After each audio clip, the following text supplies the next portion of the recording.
മോദിയെ കേൾക്കൽ അല്ല തന്റെ രാഷ്ട്രീയവും ജനാധിപത്യ ബോധവും എന്ന് തുറന്നടിക്കുകയാണ് കേന്ദ്രമന്ത്രി നിതിൻ ഗഡ്കരി. മോദി മന്ത്രിസഭയിൽ മോദിയുടെ കാലു നക്കാത്ത ഒരേ ഒരു നേതാവാണ് ഗഡ്കരി. തെരഞ്ഞെടുപ്പ് സമയത്ത് പോലും മോദി ഗ്യാരണ്ടിയോ പ്രകടന പത്രികയോ ഒപ്പം കൂട്ടാതെ ഒറ്റയ്ക്ക് പടപൊരുതി മഹാരാഷ്ട്രയിൽ വിജയിച്ചു കയറിയ നിതിൻ ഗഡ്കരിക്ക് ഒരിക്കലും മോദിയെ കേൾക്കേണ്ടി വന്നിട്ടില്ല. മൂന്നാം ഊഴത്തിൽ മോദി ഭരണചക്രം തിരിക്കാൻ തുടങ്ങിയപ്പോൾ തന്നെ ബജറ്റിനെ മുൻനിർത്തി ആദ്യം എതിർത്തതും ഗഡ്കരി തന്നെയാണ്. പലപ്പോഴും ഒതുക്കി മൂലക്കിരുത്താൻ മോദി നോക്കിയിട്ട് നടക്കാതെ പോയ BJPയുടെ മുതിർന്ന നേതാവും ഇദ്ദേഹം തന്നെ. അതുകൊണ്ട് തന്നെ മോദി മന്ത്രിസഭയിൽ പ്രതിപക്ഷത്തെ കേൾക്കുന്ന ഒരു പ്രതിപക്ഷവും കേൾക്കുന്ന ഒരേ ഒരു കേന്ദ്രമന്ത്രി ഉണ്ടെങ്കിൽ അത് ഗഡ്കരി തന്നെയാണ്. അതാണ് നിർമ്മലയെ പൂട്ടിക്കെട്ടാൻ മുന്നിൽ ഗഡ്കരി ഉണ്ടായത്.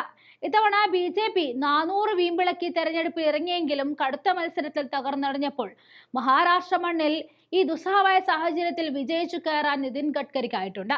ഇതൊന്നും മോദിയുടെ വാലുപറ്റി നടന്നിട്ടല്ല. അതേ ഗഡ്കരിക്ക് ഇപ്പോൾ ഒറ്റ കാര്യമേ പറയാനുള്ളൂ. ഇതേ മോദിയോടും മോദിയുടെ പരിവാരങ്ങളോടും. അത് രാഹുൽ പറഞ്ഞ വാക്കുകൾ തന്നെയാണ്. വെറും വാക്കുകളല്ല, ഒരു താക്കീത് കൂടിയാണ്. അതായത് രാഹുലിന്റെ കാര്യമാണ് ഗഡ്കരി ഏറ്റവും കൂടുതൽ ഊന്നൽ നൽകി പറഞ്ഞത്. പ്രതിപക്ഷ നേതാവ് എന്നത് രാജ്യത്തിന്റെ അഭിമാനാർഹമായ സ്ഥാനത്തിരിക്കുന്ന വ്യക്തിയാണ്. അദ്ദേഹത്തിന് ക്യാബിനറ്റ് പദവി ആണ് ഉള്ളത്. അദ്ദേഹം ഈ രാജ്യത്തിന്റെ മുഴുവൻ പ്രതിപക്ഷ MLA-മാരുടെയും പ്രതിനിധി കൂടിയാണ്.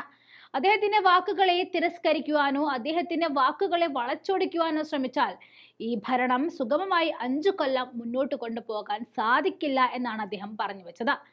രാഹുൽ ഗഡ്കരിയോട് പറഞ്ഞിട്ടുള്ള ഒരേ ഒരു നിബന്ധന ഇത് മാത്രമാണ്: എത്രയും പെട്ടെന്ന് നിങ്ങളുടെ ധനകാര്യ മന്ത്രിയെ എടുത്തു മാറ്റണം. ഈ രാജ്യം നിലയിലേക്കല്ല കഴുത്തിലേക്ക് വീണുപോകാൻ ഈ ധനകാര്യ മന്ത്രി ഒരു കാരണമാകും.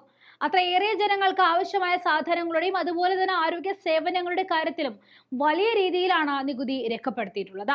ഈ വിഷയവുമായി നിരവധി ആളുകൾ അദ്ദേഹത്തിന് മുന്നിൽ ഇതിനെതിരെ എതിർപ്പ് പ്രകടിപ്പിച്ചുകൊണ്ട് നിരവധി അപേക്ഷകളാണ് സമർപ്പിച്ചിട്ടുള്ളത്. അതുകൊണ്ടുകൂടിയാണ് ഗഡ്കരി രാഹുലിന്റെ വാക്കുകളെ മോദിക്ക് മുന്നിൽ എടുത്തിടുന്നത്.